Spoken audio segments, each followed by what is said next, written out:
Hello, everyone. Thank you for checking out this special episode of Really Dicey. This is Manny, and I'm here with. I'm Stephen Chenault, CEO of Trollord Games, and we do Castles and Crusades, The World of Air, and a whole bunch of other gaming material. Hmm, Thank you for taking the time to talk to us again. Castles Crusades. I think I might have mentioned this in our last interview.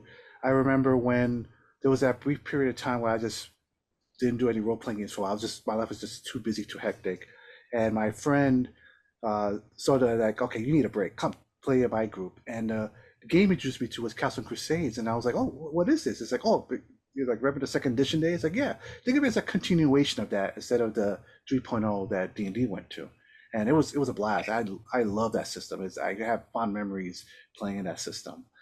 So Yeah. yes, thank you again for taking the time to talk to us. So Thanks for having me on. Sure appreciate it. you're coming out with something on Kickstarter, two new books, the Yes. Codex Infernum and the Codex Exaltum. These are really intriguing. What can you tell us about them? So the first one, I'm going to adjust my camera a little bit too. I walloped my computer with my metronome earlier. I'm working on a book called The Codex of the Plains, and I've got a metronome that I listen to while I'm writing in it.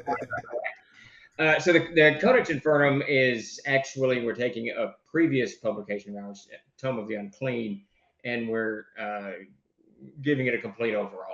A new cover, new art, all of that. We've got Zoe Devo. She's coming in to do all the art for all of the devils and demons that are in there. And then I'm going to rewrite a good chunk of those. Some of them I thought weren't given as good a treatment as they needed. So we're going to dive back in and do that. And then we're going to go ahead and remove the OGL from that. Everything that we're doing with Castles and Crusades now. Sitting it on its own course, and it'll have the new monster stat blocks, which have appeared in the Monsters and Treasures of Air, which is debuting in the next week or so, and it'll have the environmental stuff, just a little bit more information for the CK. So that the Infernum book is going to be a reprint, but a reprint with a whole lot of new material added to it. I'm going to add possession rules. We've always heard the whole, if you know the demon's name or the devil's name, you can do something with it. Well, I'm going to build a mechanic into that to give some kind of direction for the CKs to tackle that. Exaltum is the opposite. It's the celestials, those beings from heaven, angels, and other mythological creatures and some that we've just made up that are lawful and good. And Jason Fay is writing that one, and that was going to be very excited. I'm very interested to see his take on it because he and we see the same. We see the I don't want to overuse this word, but the tyranny of lawful good. He's going to bring that into the book. So these angelic creatures are not going to be really there to pat you on the back and say, you're having a good day. They're they're gonna have other motivations that are a little bit more built into the idea of the control of law and good, which I think will be a lot of fun and open up a whole new you know a whole new level of excitement at the table. We're always used to fighting evil. Well, maybe having to contend with the tyranny of law and good might be challenging too. Oh, that's really exciting. This sounds like I don't know why I think of the the classic novel Inferno and Paradise by Dante. Um, Yeah. what are what are the influences behind the Angels and Demons in Castles and Crusades? So I can speak for the demons and devil side of things. Obviously, a huge foremost influence is going to be Dungeons and Dragons, Advanced D&D. We all played the Team of Gorgon and all that stuff. Brought that to the table. But even when I was young in high school and whatnot, I had a pretty serious interest in just not practicing anything, but just studying this kind of the lore behind demons, witches, warlocks, ghouls, and all of this stuff. I found stuff extraordinarily fascinating. It tied in with a lot of the medieval studies that I was doing, that I later did, and just that I was interested in those days. So the influence on that side of things, it's kind of twofold. I love the God, what's the right word to use? Cartoonish isn't it, but the game style play of demons and devils, um, kind of coupled with a little bit more gritty reality of the way this might play out, in a real world setting. So that's kind of the influence and the hope for direction for that book. Now, Jason Vey, I know that he's got, I will mess this up, he will correct me later, but he's got his degree in religious studies. So he's very versed in all of this stuff, and I think that he has been wanting for several years to do a companion piece to the book that was Tome of the Unclean and now the Codex Infernum. He's been wanting to do this for a very, very long time. So I know he's going to bring in a lot of these kind of concepts of the, that, as I mentioned earlier, that kind of archetype that these creatures have. There's the straight and narrow and no deviation from it. So I know that's a huge influence on him. Just all of those studies that he did previously. What is the mythology like of angels and demons in the world of Castles Crusades? Is it tied into that to a specific setting, or is it very very general? So we're going to do two approaches. We've got, there's the World of Air, that's the map behind you, and we're in the process of fulfilling a Kickstarter that has the new source books for it, all just a ton of content coming out.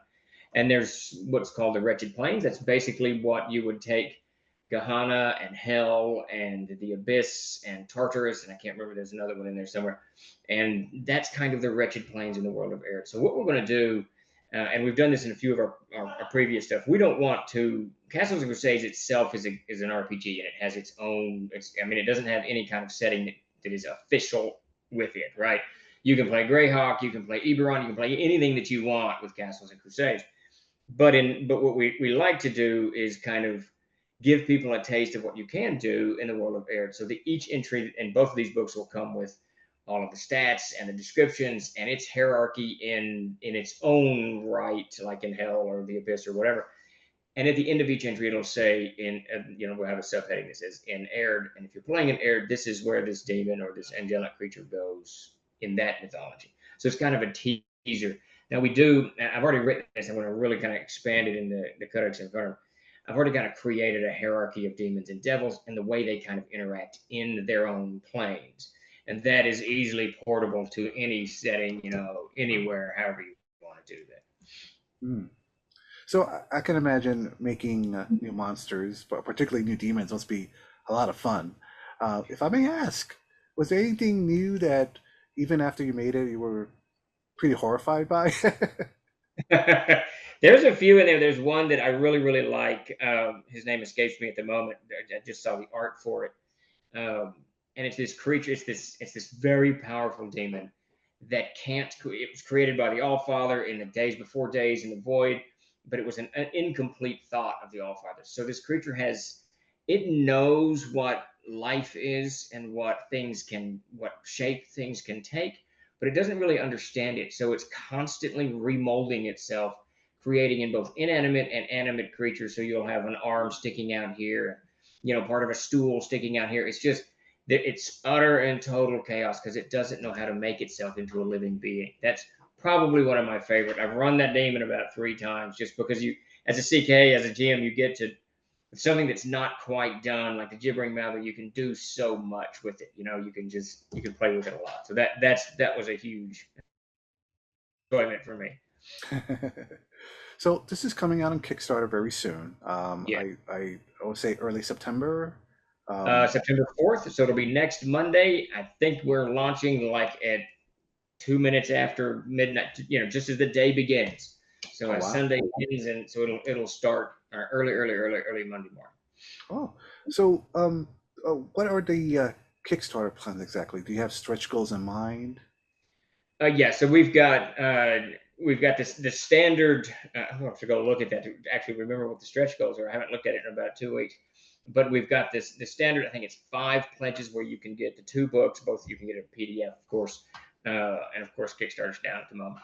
But we've got. I know that we've got the expanded Hell map, the Wretched Plains map, and I think there's 2 adventures that we're going to add in as stretch rewards. But you'll be able to get the main pledge level's got the 2 books, both hardcover PDFs. I'm trying to remember what they actually. And I believe there is an adventure that goes with them as well. So it'll be like our normal Kickstarters. It'll be just packed full of good stuff. And in the first 24 hours, anyone who jumps in the 24 hours will have special early bird folks to hop in, to award them for backing us early. Oh, okay. What can you tell us about the artwork or the art team behind this? So we have hired a new artist. and I'm going to read the name, and I will probably goof it up a little bit. Anatole Finstark, from France, an absolutely fantastic artist that we brought on to do the work for the Codex of Air, the Monster Treasures of Air, Trail Guide to Air, and some other Arian material. And the work is so absolutely, I mean, it's breathtaking and it's inspirational at the same time. Here's the Monsters and Treasure. I mean, uh, it's just fabulous work. So all the covers will have that artist's work on it. And then we're doing something different with this one. The Demons and Devils, all of the art will be by Zoe Devo. So she does these just amazingly detailed, very creative, otherworldly creatures. So it's perfect for the Codex Infernum. And then the Codex Exaltum, our art director Peter Bradley, he's going to do all the art for that one. And Peter's art is absolutely beautiful, and it's done in this almost ethereal way. So it'll fit. I think both of the tones of the books will fit very well. I'm actually, I think, as excited about the art as I am the content, because it'll have this uniformity about it. Each book, one will be kind of uh, ethereal, demented, and the other one will be, this ethereal, whatever, celestial or whatever, however you want to put it. Hmm.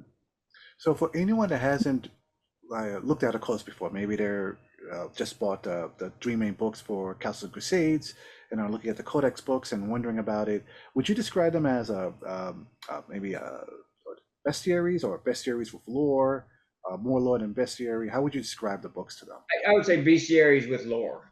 Pretty much, we do a lot of narrative stuff here. I'm a heavy role player, and I'm a theater of the mind type of CK. So is Davis. So that spills into a whole lot of what we do, and takes a writer like Jason. He's filled with all this lore, so it'll come in as well. So I think they're definitely bestiaries. That's going to have all the mechanics that you need, so you can skip all of the reading if you want. Just get right into the combat of things, and we'll have everything pretty dealing, separated so you can see what is what.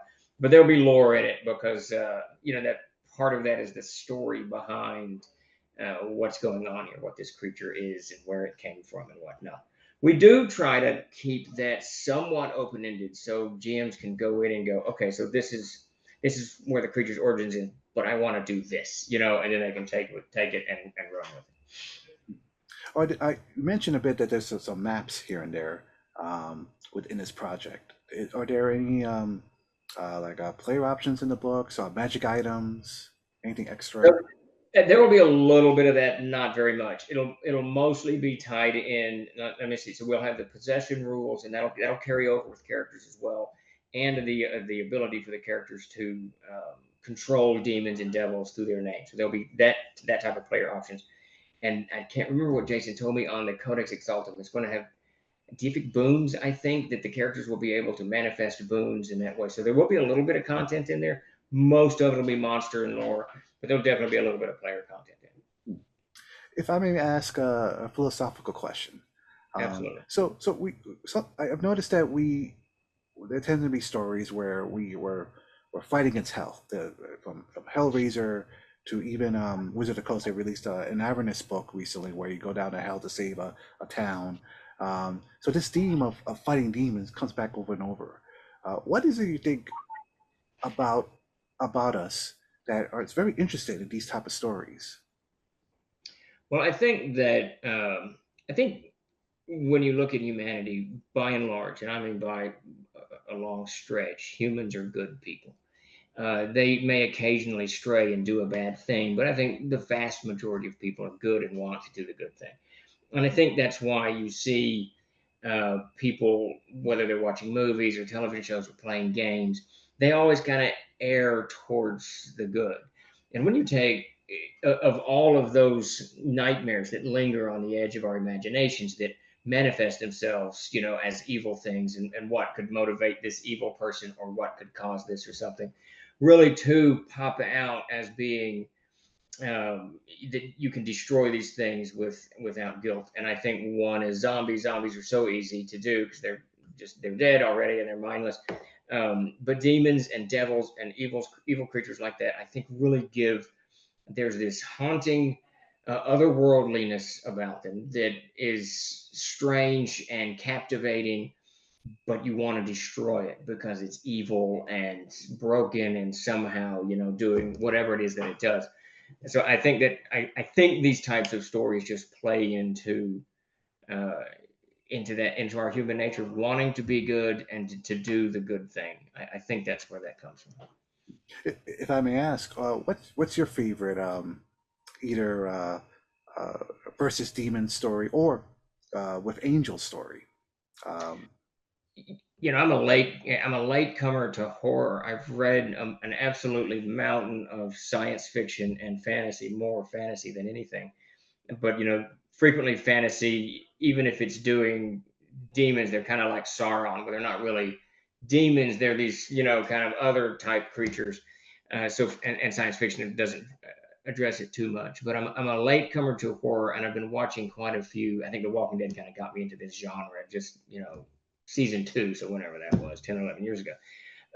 But recently I watched the movie The Witch, and it is an absolutely fantastic film, and it really gave me this, I don't know, the whole children singing it made me aware of those things that we as humans find most terrifying, and it goes beyond the unknown. I mean, watching those, I don't know if you've seen the movie, but there's scenes where these two twins are singing these haunting songs to this goat, and it's odd and weird, and it's very unsettling to watch. And I think The Witch really stood out, something ferocious for me. And another one was, I'm gonna mess this up. It's the story is Gretel and Hansel, so it's Hansel and Gretel. The movie Hansel and Gretel was it just came out a couple years ago. Fantastic, weird escapes. The whole different mess. And then, of course, I've been reading for the first time. I started about a year ago reading Cthulhu stuff by Lovecraft, and I had never read any of it. So that gives you this whole kind of primeval, deep, fear or whatever, pulling these things out, fear of the unknown, which is really, really cool.